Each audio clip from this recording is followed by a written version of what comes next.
All right, guys, welcome to the Everything Counts podcast. This is where discipline, mindset, and action collide. Here we cut through the excuses and expose the habits that hold men back. We share the tools that build strong fathers, leaders, and men who refuse to settle. Because in life, business, health, and fatherhood, everything counts. Every choice, every habit, every action, and every rep. All right, guys, let's get started with our next guest. Joining us today is Mr. Matt Hoban, a devoted dad, husband, and business owner of 20-year and a 20-year veteran in the health and fitness industry. Now approaching 50 years old, Matt brings a wealth of experience and wisdom earned through consistency and discipline. He's a man who understands that our thoughts, words, and actions create our reality. In a world where values like honesty, loyalty, integrity, and self-discipline are fading, Matt stands as proof that true masculinity is built on character, not comfort. Today, we'll dive into life, mindset, habits, and all things discipline through the lens of a man who is living it.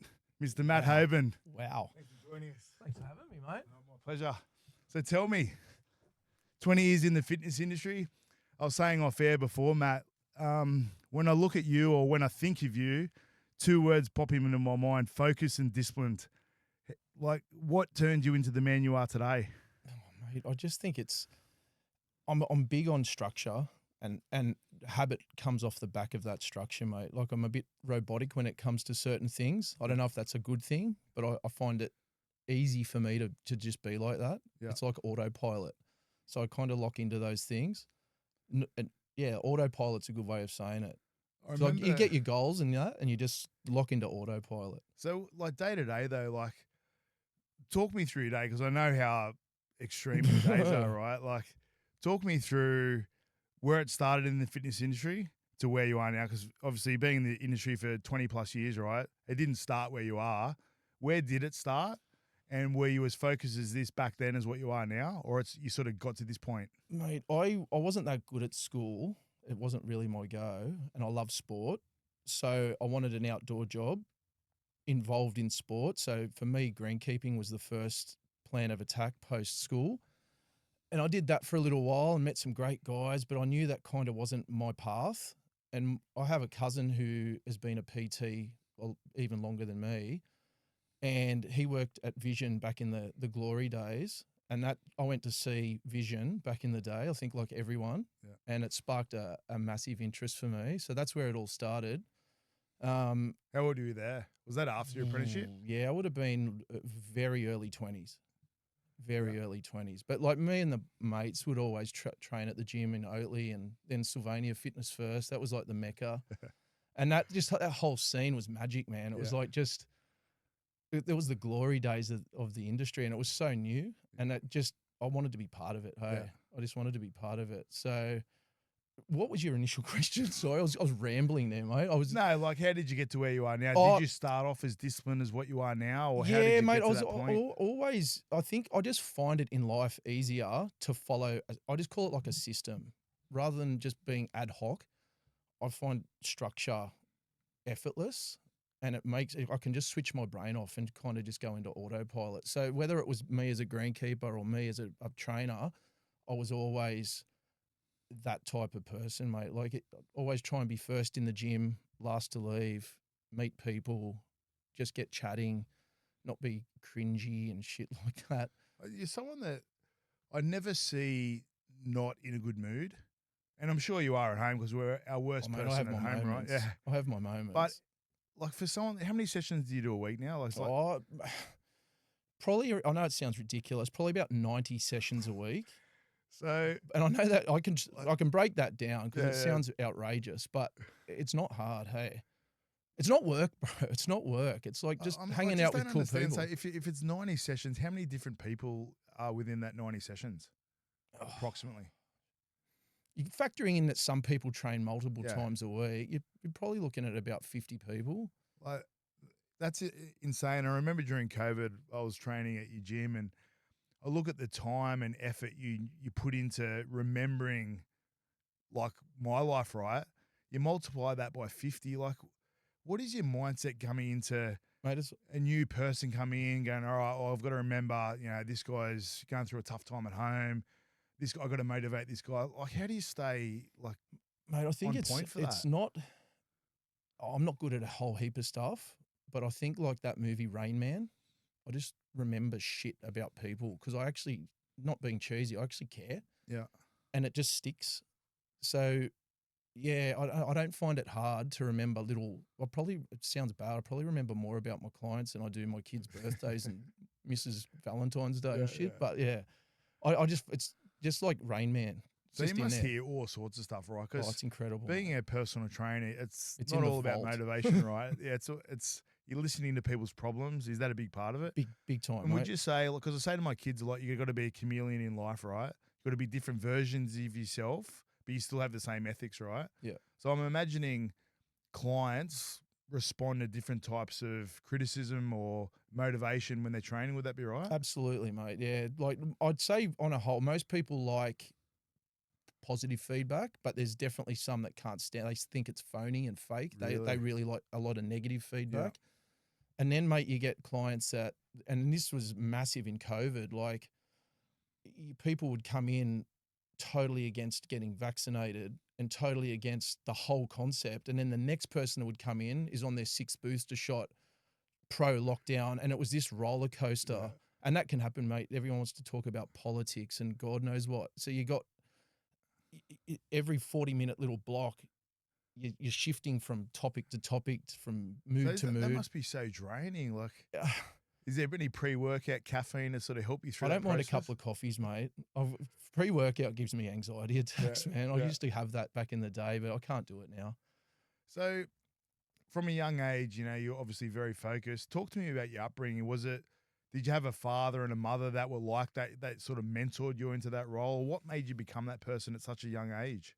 Mate, my mum and dad were good parents, man. They actually were really good parents. My mum was very caring. She was a hard worker. Like she was actually a biologist back in the day, and then sort of moved into more mum roles, like in sandwich shops to work around school and me. And dad was in the radio actually. Like he worked on the ABC grandstand, so he was massively into sport and working in radio.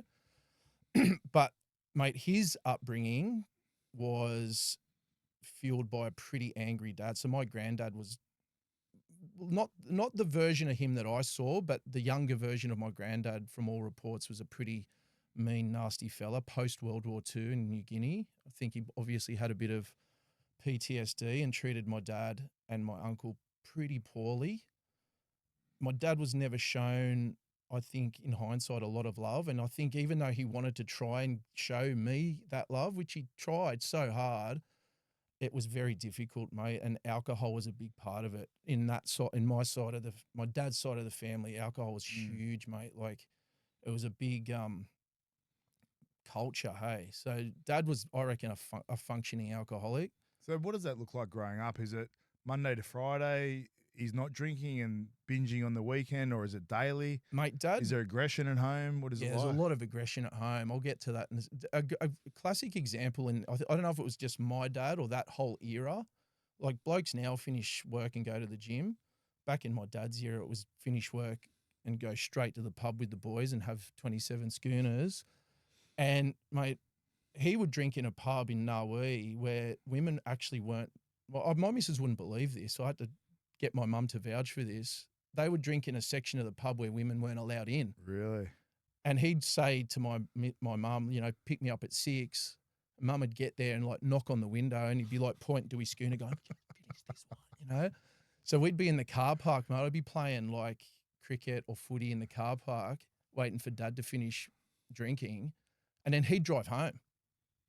He'd shoot What, mum so into you guys would leave? No, well, he would jump in the car after having a bunch of schooners and just drive home. I'm taking over here. I'm taking over. Move over. Get home, and you just didn't know which version of him you were getting. It Yeah. could be a very kind, happy dad, or it could be, like dad in a furious mood, mate, smacking mum around, which he did. Yeah, It was right. horrible to watch.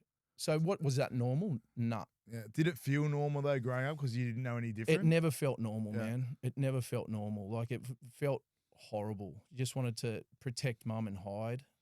But I wasn't young enough to do that, until I got to my teenage years where I could start to stand up for me and my mum. Yeah. But yeah, And are they still together? well, my dad passed away Oh, when I right. was 19. Right. Yeah, so I reckon they would be, because I genuinely, maybe I'm romanticising this, but I think he would have come to his senses. I think he would have mellowed, because he wasn't an idiot. Like, he was Yeah. a smart guy. So how do you reckon, or how do you see that impacting you in your teens? Obviously, after he passed, I know you don't want to say that was it's obviously a good thing, but have him not in your life anymore, was that a positive thing or a negative thing? Because obviously having your father die is obviously a tragic event. However, he sounded like a pretty negative influence on your life, right? Mate, there was so when Dad died, I was just getting to an age at 18, 19, where it was sort of just morphing from father son to mate and mate. So I had a little sniff of becoming mates with my dad before he died. So when he died, it was pretty tough, but hindsight's pretty good. And it was almost, his passing was almost like him breaking a bit of a chain, Right. which really helped me springboard into breaking that chain of being mean, nasty. Like, I'm a normal bloke. I like a drink, but I don't drink to get hammered drunk. It might be a few beers socially and stuff, which I really enjoy, but it's every now and again, So a lot of guys will say, even mates now, I am who I am because of my upbringing, right? Totally. So at 19, you still had your father in your life, right? Yeah. Who sounded like a negative influence. I'm sure positive as well, but more negative. So a man usually is who he is by 19, right? Yeah. So how did you not become who he was, Mate, considering it was such a huge part of your life? I think just being mindful as a kid without even realizing I was being mindful, and just watching the behavior. Like, he was a big smoker and a big drinker. I knew very early, I hate the smell of cigarettes. I don't want to smoke. I think it was just being mindful and watching his behavior from a distance, going, when I have a girlfriend or when I have a wife, I definitely don't want to be like this. And I had other great male role models in my life, like my mum's side. My uncle and my granddad on my mum's side were So do you radically different men. So do you think that counteracted it, seeing both Yes. sides? Because a lot of the time, you'll probably just see the way your father treats your mother and assume that's the way it is. Yeah. So how important do you think it is that you had another role model so you could sort of look at a different perspective and go, hang on a minute, what my dad's doing is wrong, but what my uncle's doing, I prefer that scenario a little bit blessing, better. mate. Yeah. Like, really, God knows where I'd end up if I just had my dad's side as role models. And I'm not shit canning them. Like, they were not evil people. They were loving family, but just so different seeing those role models on my mum's side. And like, when my dad died, my granddad, on my mum's side, and my uncle really stepped up and became like pseudo dads. So Yeah. super lucky, man. Like, yeah. So a lot of guys will say, I'm my past because of what happened in my past, right? But we touched before we came on air as you aren't your past, you're your decisions. So what are you teaching your kids now? Because obviously at home, and me myself, you're your worst person at home, right? Because you're relaxed, right? 100%. When you're at work, you're on. It's almost like when you get home, you're like, and you let things trigger you, right? And I'm sure that happens. I'm assuming it happens at your house. It happens at my house. What do you say to your kids about your upbringing versus their upbringing? And do you say monkey see, monkey do, or do you sort of say, well, maybe everything dad doesn't do is right, but you make your own decisions? How do you sort of navigate that at home? Mate, now that my kids are 13 and 11, the gloves are off. Like, I'm really candid with my kids. I tell them all the details of my upbringing, like there's no secrets anymore. They can't believe what they're hearing sometimes. So, being intelligent kids, they can see that their upbringing's pretty good, and there's just not a snowflake's chance in hell I could ever do that to my family. Like, just because what I've seen. So, Yeah. like, I get the monkey see, monkey do thing, and I've probably had moments over the years where I've wanted to snap and click and lose my shit, but there's that image of little Matt in there, still looking at dad doing what he did to my mum, and the fear I used to feel, and I I couldn't do it to my kids. Mm. You know how we always say to our kids, and I'm assuming every parent's doing the same thing, is you don't realize how good you got it. Yeah, We all say that, right? And I say that. I'm saying that weekly, right? And there was a moment there, and our kids in the Southern Shore are very fortunate, right? Like, there's not much crime. Most people got decent homes. It's a good environment, good schools, et cetera, right? And they don't actually realize how good they got it because they're exposed to good people everywhere, or majority of the places, right?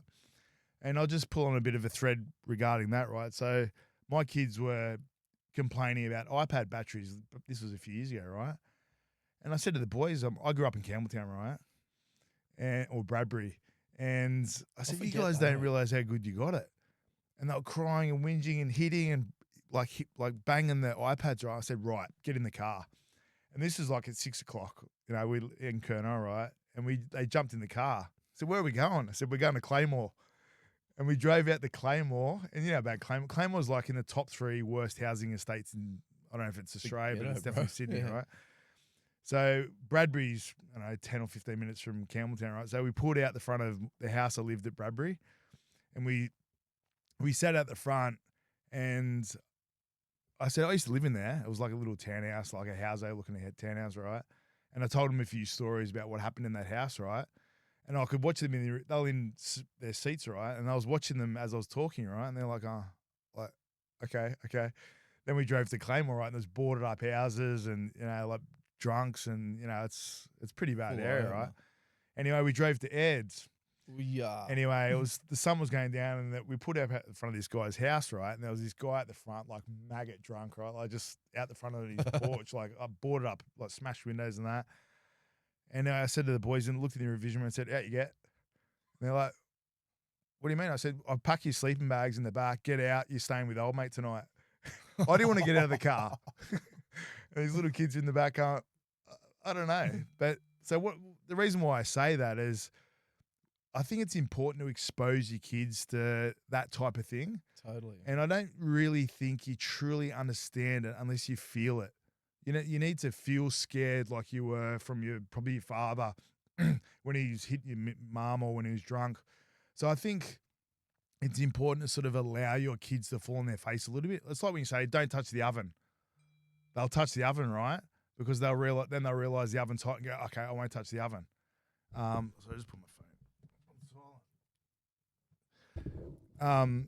So I think it's important to let your kids fall on their face and actually feel that discomfort. Like I told you before about how my son was out to all hours last night, which I didn't know about, right?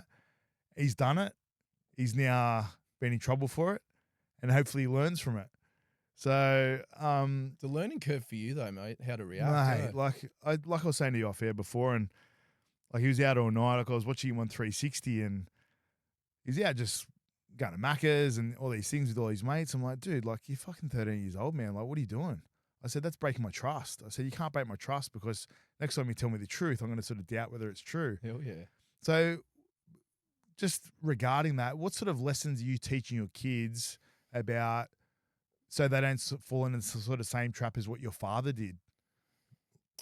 Mate, I think rather than verbally trying to teach them things, I'll try and hopefully get them to see what I'm doing.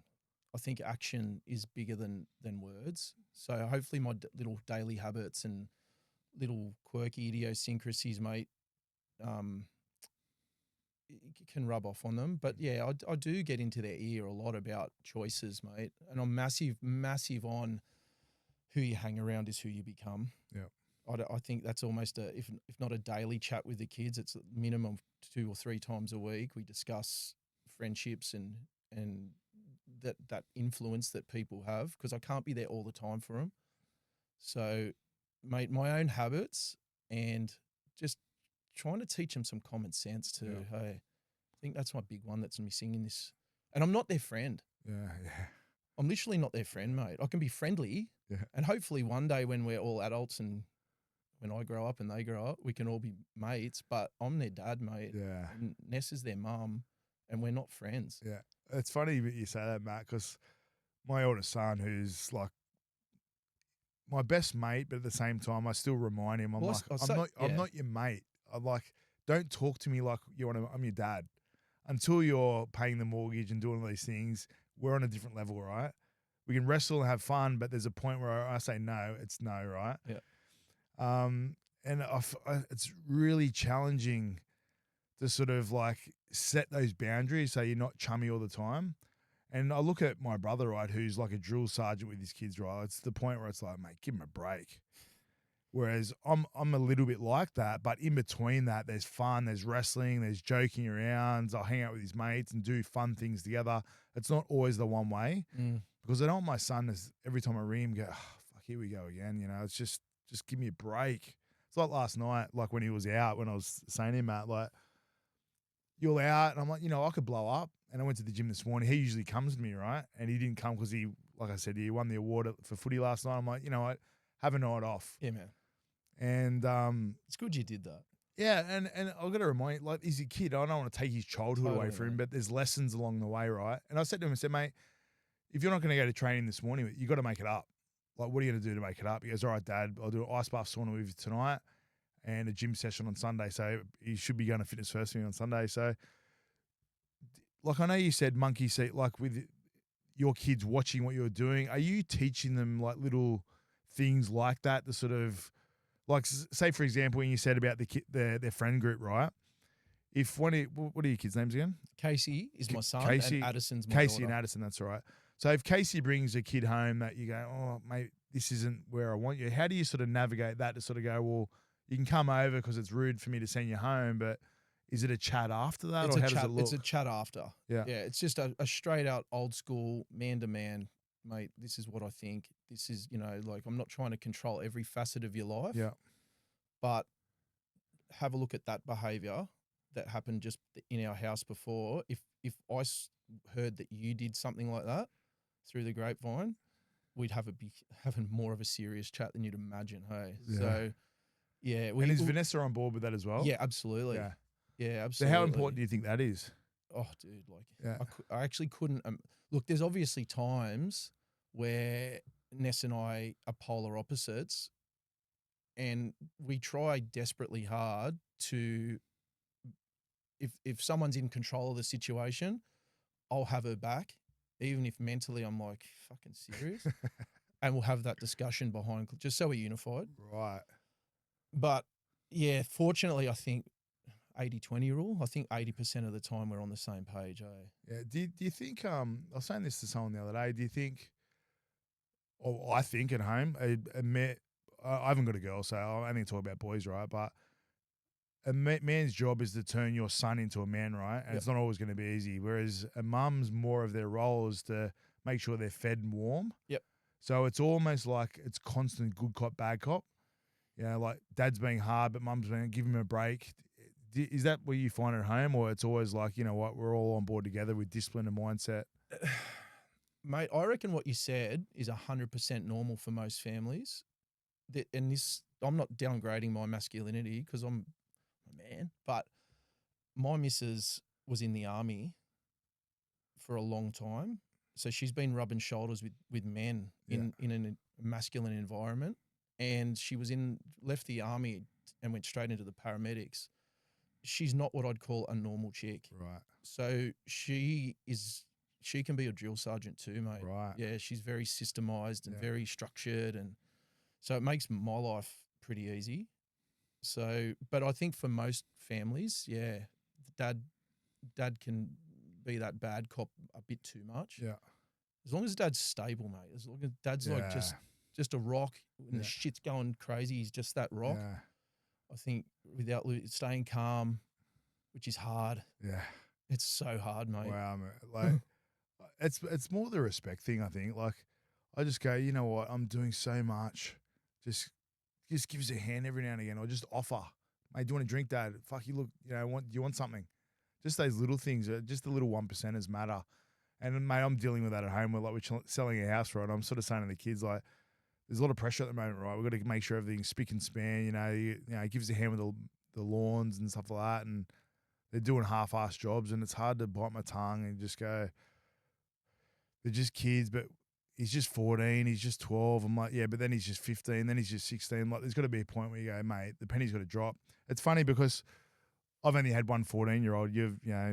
you've only had one 13-year-old and 11-year-old, right? Yep. And so we're learning as we go, right? So anyway, I caught up the principal at Cronulla High, right? I said, can I call a meeting? And he goes, yeah, what's up? I said, I've never had a 14-year-old before, right? You've had thousands. I just want to come in and get an insight on what to expect. That's cool, dude. And he's like, yeah, man, yeah, he's a Lebanese, he's a Yeah. champion, such a good guy. Anyway, I called a meeting with the sports teacher, the guy from the rugby league program, and we sat down and had a chat. And Hudson came in, right? I said, man, what do I expect? I've never had a 14-year-old before. And I sort of said to him, I'm like, when they go through puberty, is that when they become mature? And he goes, nah, man, like that, they don't align. And I said to him, I said, Think about yourself. What I don't remember. That's why I went in there, right? And I said to him, I said, actually, what is maturity? What the fuck is maturity? And he goes, a part of maturity is putting yourself in someone else's shoes and seeing what your actions do to somebody else. Yeah, wow. That's a bit of mature. That's a version of maturity. I'm like, right, fuck. And that doesn't come when you get hairs on your arms. He goes, nah, man. So I went in there, had this really enlightening meeting, right? And he sort of told me, because he's had thousands of boys, right? And they go through maturity at different times. Then Hudson came in, right? And we sat down, and he didn't think he was in trouble. He knew something was up, right? He got called to the office and sat there, there's three of us there. And I just sort of sat there and listened. And the way he spoke to him, it was like that any given Sunday speech when he's in the dressing room, right? And he's like, it's the 1%ers. It was like that, but a little bit more monotone. Yeah. And Hudson's just like looking at this going, yeah, all good. It was brilliant. You'll never forget that day. Never man. forget it. Yeah. And I suppose the reason why I brought that up is why it's important for kids to have other mentors in their life. So I know you did with your uncle. Is it something that you sort of look for your kids and your daughter? Mate, your son? absolutely. And there comes a time in kids' life, and I know I was the same, like, what the fuck does mum and dad know? Yeah. So, but if they can hear some really good values and lessons from people that they know and trust, it's critical, I reckon. It's really important. And again, I'm so fortunate in my life with my daughter and my son that there's men and women who are, like great mentors for them. So is it a conversation you've had with the other guys or girls or women or whoever to sort of say, mate, can you have a chat with the kids about this? Or is it just that external influence that's just always present that they sort of look up to? Both, mate. Like, again, fortunate that these particular people in my life, they're probably, not probably, they're leaders too. So they just do it on their own bat because they're so close to my family. And then there's obviously times where I've said, look, man, or whatever, can you please have a chat? He's not listening to me. I know he'll listen to you. Come from a different angle or whatever. So it's both. Sometimes without me even asking, no, they got that vision and that leadership to take hold, take over, which is great. So let's pull on the thread with your own training, right? So you obviously do your own training. You're almost 50? 48. 48. Like, I look at you when you reminded me of that. I was like, far out. Like, we are getting really older. like talking about. Mate, you're in good nick for your age, right? Like, do you train with the kids as well? Is it because I know you got your gym at home? Is it something you do as a family? Because I know when you do hard things together, it brings you closer, right? So I remember with your young bloke, you do some training together. Is that right? Yeah, I'll start with so Ness and I worked out pretty early in the relationship that I can't stand there and PT Ness. Yeah, we can train together, but I can't just stand there critiquing her. So occasionally we'll train together if we can get time. But I love training the kids, so I'll try and do it once or twice a week each. But I don't do together or separate? Always separate. Yeah, always separate because it's my little bit of time with them. Yeah, as well. So yeah, so whereas it started as fun in the gym, just getting used to moving their bodies around and stuff, to now it's a bit more structured. And do you think after a session, it brings you guys closer as a pair? Yeah, 100%. I was saying to my son the other day, I'm like, it's hard to go to the gym, right, or train, or whatever, but when do you ever walk out of there going, fuck, I wish I didn't do that? Oh, dude. And even with the kids, like, just reminding them that, like, and even after, like, your relationship before you walked in versus when you walk out, I'm sure is very different, right? Yeah. Yeah. And, mate, sometimes I'm dragging the kids in, like, come on, just 10 minutes. Let's start with 10 minutes and see how we go. Oh, Dad, I don't want to. And then it's half an hour, 40 minutes later, we walk out and they're loving it. But would you agree it's easy to go, oh, you know what, fuck, you just kids, just do your own thing. It's easy to do that, right? Totally, man. Especially when I'm tired too. It's hard to persuade them, right? Yeah. And that's like But that's discipline, man. it is. Yeah, yeah. It's So discipline. how important do you think that is? You know, like it's easy to just go, you know what, fuck, I'm rooted. I'm just gonna sit and scroll through my phone until the next client rather than going, come on, mate, come on, you know, Addy, come on, Case, you know, let's get in the gym. Like how important do you think that is? Like So, mate, it's critically but important. you never had that growing up, right? Never. Never, mate. My dad was ill-disciplined with money. He had no what financial smarts. Ill-disciplined, mate. If he wanted to have fun, he had fun. But again, maybe just watching that, it was something that I didn't want that for myself. Like it had to be more structure. And mate, I know this sounds so cheesy. Like quite a long time ago in my 20s, I heard a great saying about self-discipline that my kids, their eyes roll in their heads now, man. Like when it's almost every day is the summary statement of self-discipline is do what needs to be done when it ought to be done, whether you like it or not. Yeah, yeah. And they know it's coming when I go, what's the summary statement? So, oh, fuck, God, serious. But nothing comes without self-discipline. Yeah. Mate. There's so many days I don't want to train because I can't be fucked. Yeah. But plan B's shit. Oh. Plan B's not an option, mate. Like you get up earlier than anyone I know, right? So talk me through your day. Like where does it start? How does it look? How do you fit your nutrition into that? How do you fit your family into that? And how does it end? Mate, I'm up between 2:30 and 3 every day, except Sunday. And before you continue there, when your alarm goes off, what's the first thing that springs in your head? Get fucked. It's not normal, man. Like it's not normal getting up at those times, but it's a sickness, mate. I love the self-discipline of it. I love knowing that no one else is doing it. I know that sounds really stupid, but it's my little bit of time in the morning as well to do things that I want to do when the family's and the world's asleep. Like, I start sessions pretty early too, mate. It's just my clients have asked to do it, and I work fortunately from home, mate. So I have the luxury of walking 5 steps into my gym. If I had to travel now, I don't think I'd bother doing it. I'm getting a bit old and precious, but because it's there. So is your first client at 2:30? 3:30. So not every day. Yeah. So, sometimes I get a later client at 4:10, which is a quirky time. But yeah. And it's back to back for how long? Back to back till midday. Right. So how many sessions are between 4:10 or 2? I do 12. 12 sessions. Yeah. So I run 40-minute sessions, and there's usually 12 back to back to midday. Then quite often I'll actually train in the morning too. That's another reason I get up early is to get it done. It's not ideal, and that's when the alarm goes off and I'm like, get fucked. It's because I know I've got to train now. In winter, it's not easy. Yeah.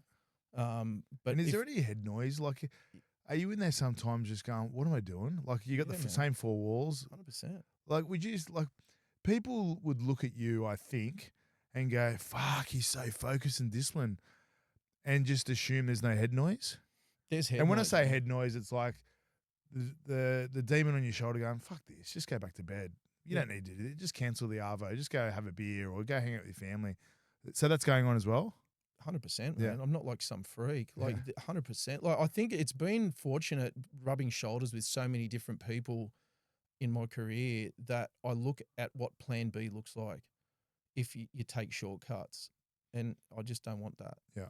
So and I think, you know, being vain-ish, I think we all have a standard that we want to uphold. I want to look good for my wife. I want to look good for my clients. I want to look good for my kids. I want to, you know, I don't want to be sloppy trainer. So it makes me feel good. Yeah.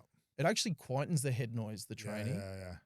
Well, you look at some guys, I was saying to someone this morning, actually, like, there's guys out there, and no disrespect to people that are listening that don't, there's people out there that do nothing. Absolutely nothing. No exercise, they don't eat well, they drink, they gamble, they take drugs, and you do you. That's cool. But I don't agree with that. And what you said, the vanity thing, whatever it takes. I look at, there's a whole host of things that get me up in the morning, right? A good level of vanity is what's wrong with saying that? Essential. Like, it's like, well, I think if you say otherwise, you're a bullshit artist. Yeah.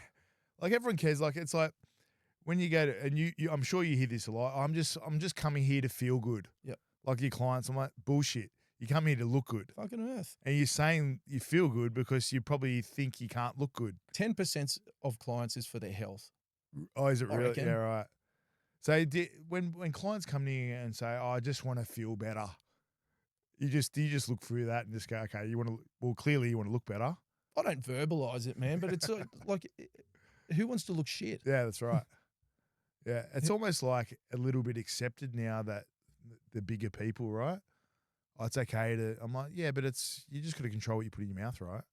Yeah, to me, mate. Unless there's a rarity in life, and it's a genuine medical condition, or Yeah. you're unfortunately on some medication, and the side effect is weight gain, and it's just ill discipline, So what about the lack of clients education, ill discipline. So the clients that you have that have been training you for a long period of time, right? Who are training hard but aren't getting the results that they should be getting because they're not eating well. How do you deliver that message to them where it's like, mate, or ma'am, whatever you call the women, whatever, you're not controlling what you put in your mouth. How do you pitch that to them? Mate, it's not paid. Like I say to him, it's not. This isn't paid friendship, right? So you've come to me for a reason. I've got the skill set to help. So you're very kind at the moment. You're paying my mortgage, so we'll keep that going. But what are we doing now? Like, Yeah. So do you have that conversation? Really? absolutely, not in a horrible way, Yeah, man. yeah. Just in a jovial, Yeah, the light-hearted delivery is way. important, right? It is. Yeah. It is, and it jolts them a little bit more than lecturing them. And it's never been my go. Yeah. But yeah, it's just, why are we here? What are we doing? I get you. I don't want this to become autopilot. Yeah. We've got to reshake it up a little bit. So is there a point where you have some clients and you go, maybe I'm not your trainer? Yep. Really? So how does that look? Mate, I can't find the time at the moment to slot those times in. Really? Yeah, I think it gets like, that's just sounds horrible, mate. But when you've been doing this for 20 odd years, not all business is good business. Yeah, yeah. And the last thing I want to do is drain my energy emotionally and physically and mentally, mate. Like, I want to fill my cup up. Yeah. So every clients are watching this, if you're training with me, you've made the cut. Yeah. You're a good human. I love you. Like, how often do you see, like, when we worked at Fitness First together at, like, in 98 or Wow, man. 2000 or whatever it was, something like that. And I was saying this to someone the other day. I'm like, I remember seeing the same heads in the gym 5 days a week, sometimes doubling up, and they didn't look good. They just simply didn't look good. Look like they're training hard. I don't know what they're doing upstairs, but they come out down sweating. So, but they weren't eating well. So, what would you say to the people out there that are doing all this training but can't control what they put in their mouth, and they're whinging, "Oh, it's my genetics and that"? What would you say to those people? Mate, I have this chat quite a lot with my clients, and I say, honestly, I'm not trying to do myself out of business, because I could rattle off the benefits of exercise and weights for 3 weeks. I could talk about how good they are. But in a fat loss mentality, 95% of fat loss is nutrition. Yeah, right. And if we all had it right, we'd all be shredded. Yeah, Even if we weren't big, we'd be lean as fuck. yeah, People, it's too emotional, mate. People aren't emotionally attached to lifting weights the way they are to nutrition. yeah. Food is emotional, mate, and they just get stuck in, and they're uneducated. They're really uneducated, and there's so much bullshit information that's preying on people's desperation. Well, it's marketing, right? Everything's been marketing. twisted in a way that, oh, it's healthy, it's this, it's that. Totally. And people, would you say people are overeating? Oh, it's Yeah, chronically overeating. yeah, Yeah, especially refined carbohydrates and Yeah. processed foods. yeah. That's packaged and marketed as really healthy. Yeah. But yeah, really Well, overeating. we're not going to dive into the matrix. No, it's right a now. story for another day. That's another day. But I agree with what you're saying. Obviously, Woolworths and Coles, they're preying on us eating more and more and more. They're not going to say to us, you know what? You don't need breakfast because that whole aisle is going to be empty, right? They want you to encourage you to, I know you need your breakfast in the morning. Mate, that breakfast aisle, got a G up, eh? Who's walking down there looking good? Yeah. So back to the your day. So sorry, we got a bit sidetracked there. So back to your day. You're punching out 12 clients before lunchtime. Yep. Then what's happening after lunch? Mate, after lunch, it's again pretty robotic, mate. I got 17 chickens at home, so I go down and it's just a little bit of a decompress. I just hang out with the chickens, mate. Really? Hose their little thing out, give them some food and shit. That's like a little 20-minute to half an hour little job for me, mate, Yeah. which I love. Yeah. And mate, do some texting, just get in touch with clients. I'm big on, always touching base with my clients. Have a bit of a feed. If I get time, I'll train again. It actually peps me up for the afternoon sessions, and then I normally do a few sessions and try and finish relatively early in the arvo. What time are we talking? Oh, mate, I'd like to finish at 4. Yeah. This time of year is my absolute busiest time of year coming into festive season. So some days are a little bit longer, but I hate missing kids stuff too, mate. I want, whether it's OzTag or touch or. Yeah. So you're a big part of that as well. I try to be So as you much punch as I out your can. 90 sessions, you get your own training in, you're eating well, you're not missing kids' sport, and you're a pretty good husband. So what would you say to the people out there that say, I don't have enough time? They're full of shit. It's bullshit, right? There is that much time in the day, man. Yeah. There's time that's just hidden everywhere. So when you hear a client say, mate, I can't get here, I don't have enough time, is there an automatic response where you go, that?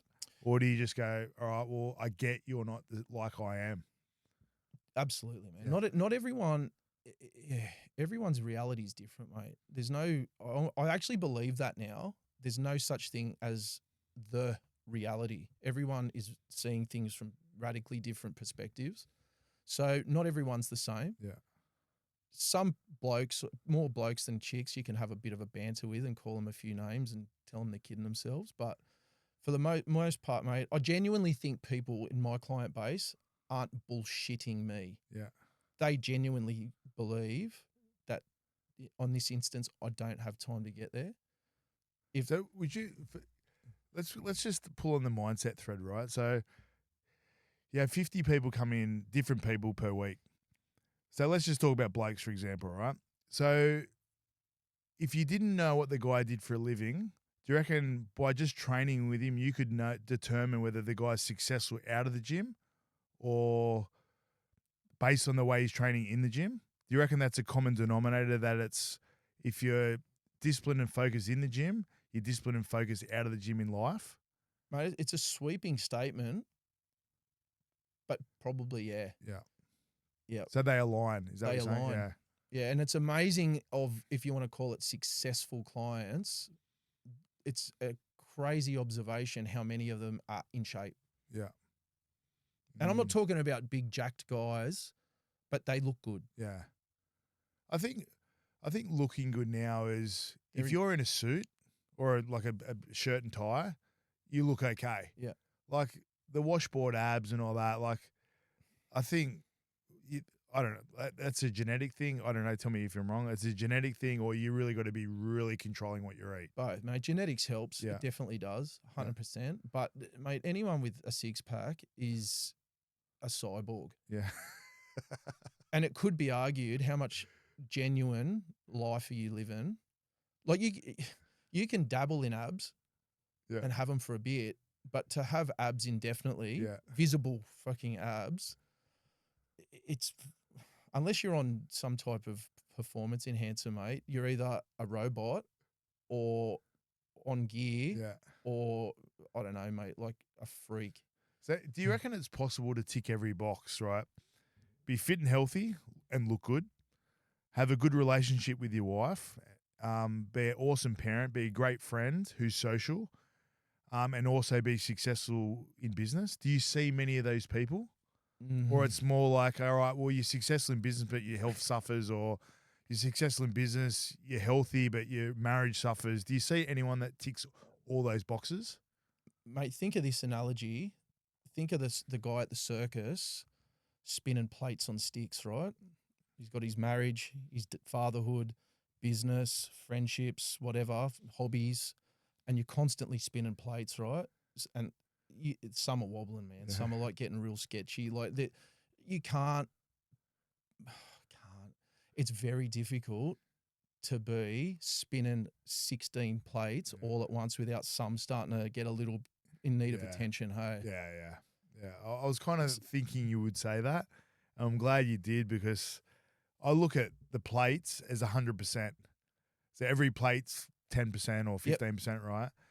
And if you want to give 100%, if you want your washboard abs, it might mean 50% of your There's life plates has to be smashing that. everywhere, mate. Yeah, so then that way there's less for your missus, less for your kids, less for a whole host of your hobbies and all those things. So to have it dialed in so everything's doing well, fuck, man, it's a You and need like, a clone, then mate.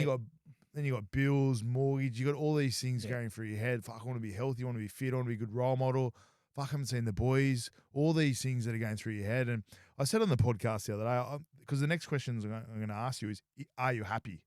It's going to be the next question, right? And I was talking on the previous podcast about this. I'm like, I think happiness for a male is not like going, you know what, I fucking love my life. I don't think that, right? This is my opinion. What I think happiness is for a male is seeing that the life that you're providing your family makes you happy because you're working hard, right? And you see your missus not having to work as much or work at all. You see your kids doing OzTag, you know, like eating well, going on. I know you go the caravan park, doing all these things. Is that what you see happiness, or do you see happiness in you personally, like within? Mate, it's so subjective, happiness. It's waves. Hey, like you can't spend life in happiness. I think that's fantasy land. Yeah. So there's times of the day or the week that you're dabbling in happiness, which is, I don't think it would be normal or feasible to constantly be happy. I think you'd be again a bit of a bullshit artist. That's the trick. That's the trick that everyone's I'm not happy. I'm like, Well, I don't think you're just you're having a meant bad to. day. I don't think you're meant to always be happy, right? No way. Well, you need to have what is it, troughs and highs and 100%. troughs or whatever you call it. You man. know, like Yeah. otherwise, if you're happy all the time, So when you're happy, it's you it's a don't really great know when you're feeling. happy. Yeah. Yeah, mate. Like, am I happy? Absolutely. Yeah. All the time? No. Yeah. But yeah, I think as a collective, I'm so happy to see my kids growing up healthy and you know, they're having little wins in life, which is great. And, you know, to see my wife and her career and everything. And it's yeah, I'm a happy guy who also dabbles in a lot of other emotions, Good. anger, frustration. Yeah. Yeah, like you said, you're not a cyborg, right? Like you are robotic, but you do feel emotion, and we all feel it, right? Yeah. And I look at you and I'm like, oh, how do you do it? It's like the Goggins and all this. Like that's an extreme human being, right? And you can't tell me that guy's not got peaks and troughs as well, or maybe he does. I don't know, but who's going to live like that?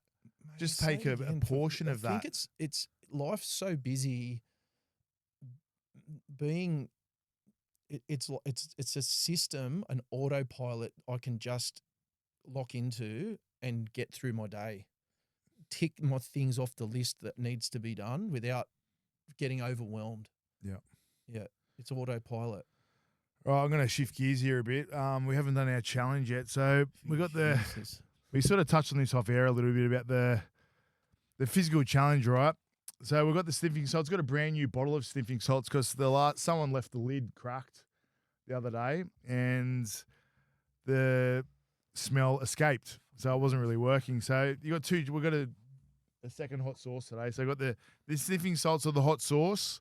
What are we running with, Mate?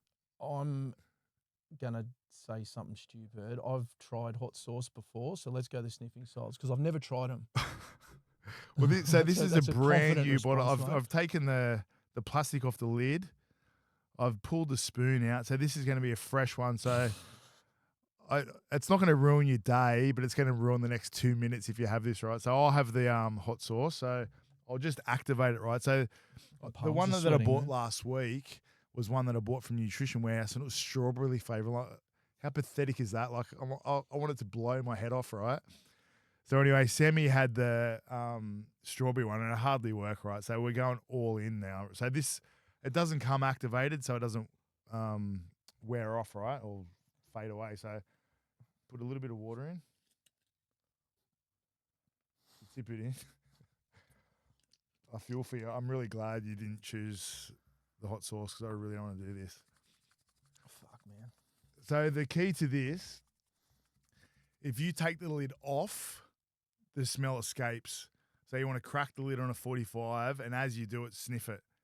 and be warned. Just through the little gap. Like just in the gap, like that, say like that. Okay. And I'm not, this is going to knock your socks off, right? And you got to breathe in. And so good luck. So it's ready to go? It's ready to go. Breathe in. Yeah. Wait, so breathe in through the nose. Yeah, through the nose, yeah. That's not working. It is, man. Oh, Really? Fuck, it smells like fucking Vicks. Did it work? Yeah. Oh, Bro. really? Oh, yeah, it's pretty full on, man. It smells like someone's jammed wasabi and Vicks and hot English mustard up my nose. It's in my throat now. Fuck, you handled that way better than I did, eh? I'm going to do the salts. You all right? Yeah, that's pretty full on, bro. This is just to show how much of a pussy I am. I cannot handle this, eh?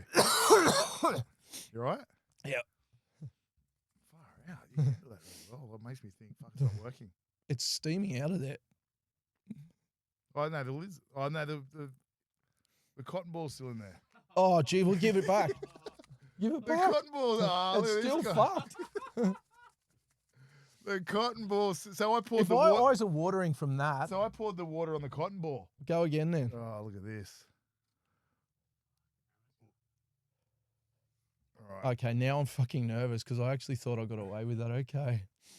All right. So now, because all the water went on the cotton ball.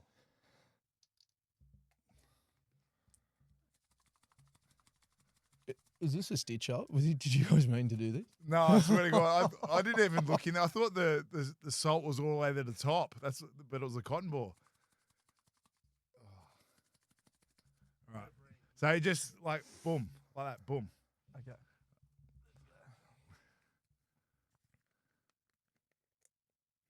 Oh, fuck! Get the fuck.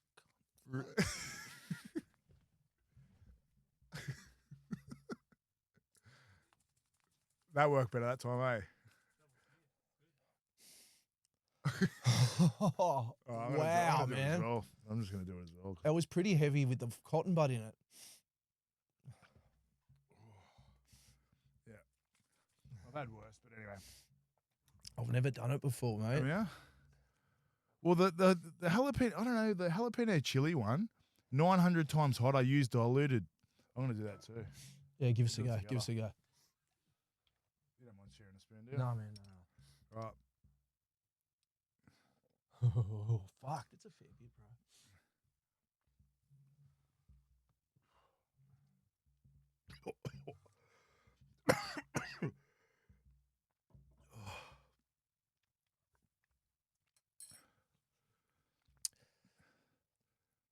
I tell you what I like about your choice, Matt, is like, Are we like superhuman? I Or don't is know. that's the smelling salts as well? That's actually nice. I'd have that on tuna or something. Yeah. But 900 times hotter than jalapenos. No, no I way. hate stuff. I hate that. Like, why would you put that on food? It just ruins it. See, I like chili. Yeah. I'll tell you, like, I don't know, like, it's just a bit of fun on the podcast, right? But it's, you know, like, I suppose what I've got written here, the reason why we do it is because I can't even think straight.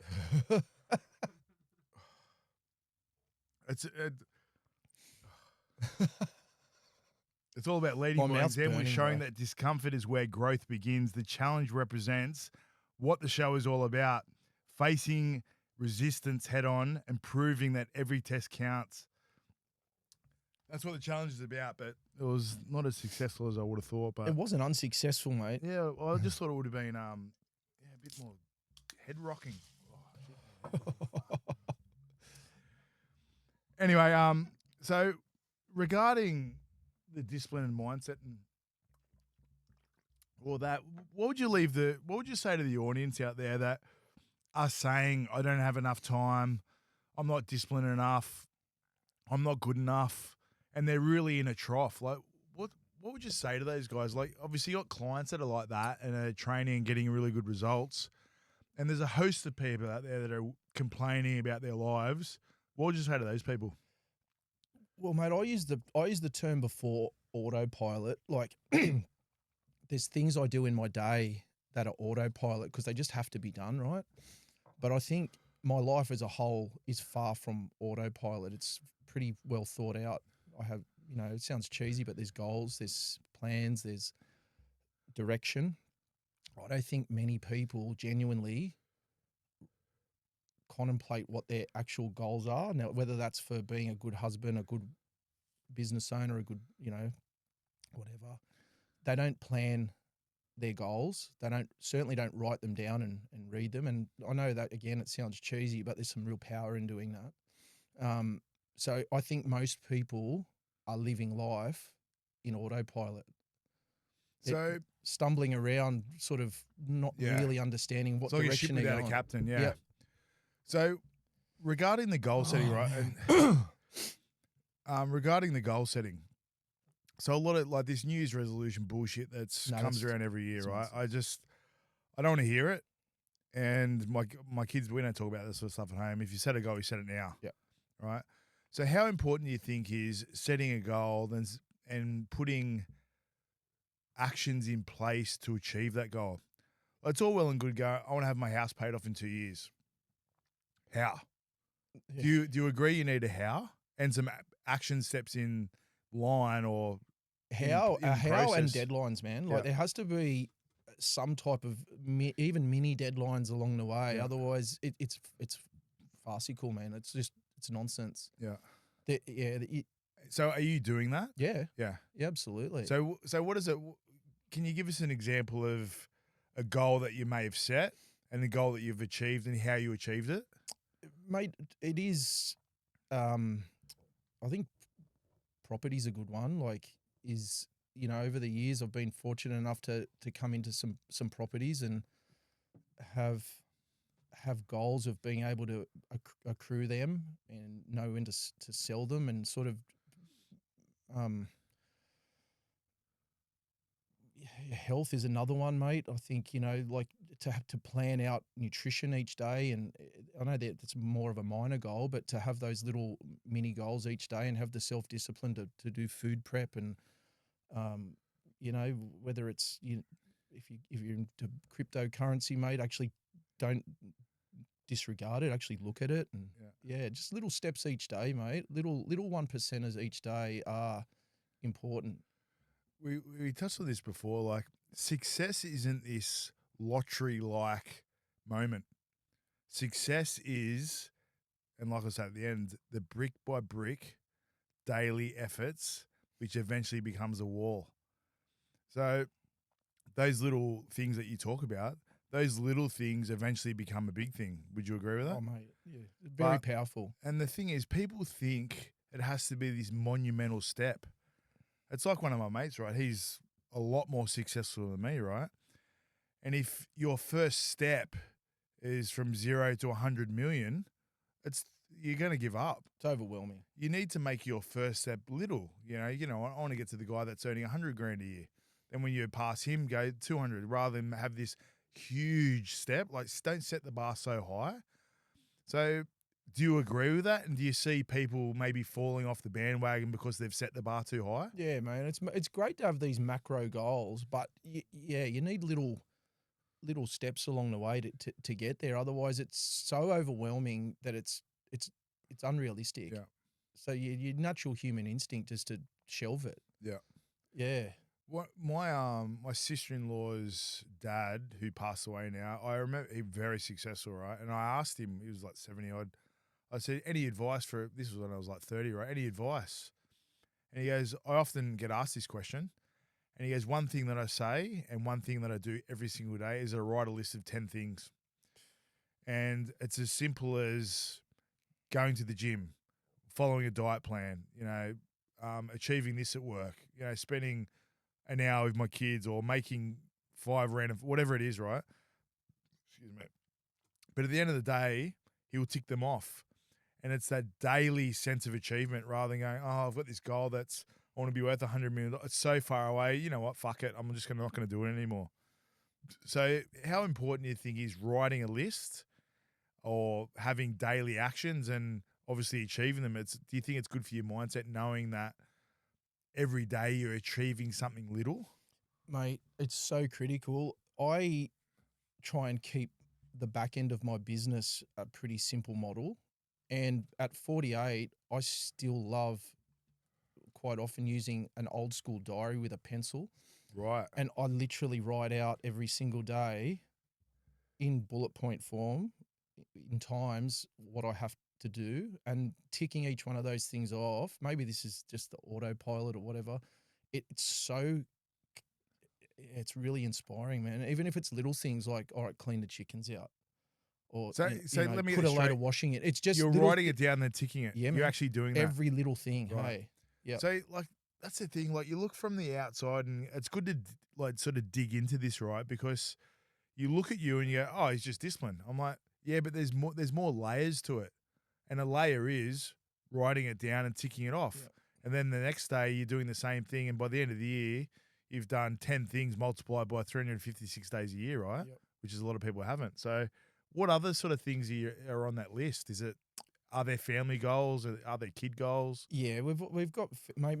My biggest family goal is spending as much time, quality time with the kids, like, and Ness. Obviously, it's really difficult with life. You know, like I'm in the gym pretty early. The kids go to school. Ness goes to work, and then in the afternoon, like, you know, kids come home. They got OzTag, boxing, or whatever they're doing, and Ness is probably taking them a little bit. I'm taking them. So to sit down together, it's tough. Yeah. So to have those goals to be together, and we do like a little Sunday afternoon roast, old school, Yeah. where at 4 o'clock, there's nothing more important than to be in that house and sit around. And it's pretty much the only genuine time in the week we're all together, present. Yeah. So it's a non-negotiable. It's a non-negotiable. I think you got to have those, right? Like it's like I'm really concerned or I'm concerned, dreading, whatever the word might be, but when my kids are old enough and they move out, like I love hanging out with the boys, right? I love it. Move out, man. And I've obviously set my house up so they can live at home, right? But if and when they do move out, I'm going to have a non-negotiable go, all right, midweek, we're having a roast. Yep. Bring your missus, bring a friend, whatever. It's a non-negotiable. That's something you do no matter what's on. We do it. So I know you've got so many things in your life that are non-negotiable. What's like two other things before we finish that are just non-negotiables in your life? Early nights, good food, training. Right. Yeah. And They're pretty much non-negotiable. Yeah. I can't function at any level Yeah. not doing that stuff, man. yeah, well, it's had a compounding effect physically, right? So 48 years old, if you want to get to this point, if you want to get there and look like this, these are some of the things that you need to do. I'm 44, right? And mate, you look better than me. So, mate, it's an absolute credit to you. Thanks for coming on the show, Thanks, matey. Smalley, mate. Appreciate it. Thanks for having me, mate. My pleasure. Fun experience. Fellas, in conclusion to today, discipline is freedom. Success doesn't come from one big move. It comes from the small choices stacked day after day. And that's where everything counts. Thanks for tuning in. If you enjoyed today's show, please share it with a mate, leave a review, and join us in the movement on Instagram and TikTok. And remember, the man you want to be tomorrow is built by the choices you make today. And remember, everything counts.